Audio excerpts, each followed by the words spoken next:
Ауызашардың бірінші күніне дайындық. Мен бүгін жаркоя және де овощной салат дайындадым.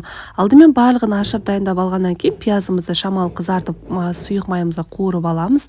Етімізді салып, тағы да қуырып, дәміне қарай тұзын салып, картопымызды салып, кішкене ғана қуырып, қайнап тұрған суымызды құйып, астап баяу отта пісіріп аламыз. Енді салат дайындаймыз. Огурцы, помидорымызды турап, оның үстіне салат жапырағы, дәміне қарай тұзды салып, жақсылап араластырамыз. Біздің салатымыз дайын.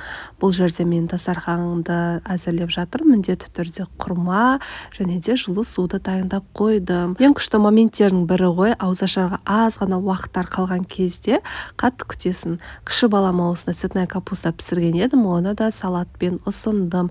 Өте дәмді болып шығады және де пайдалы. Осы уақытта біздің тамағымыз дайын болды. Оны да ыдысымызға салып, көк пиязбен әсемдеп дастарханға ұсындым. Ұстаған оразаларыңыз қабыл болсын. Оразадан оразаға аман есен жете берейік.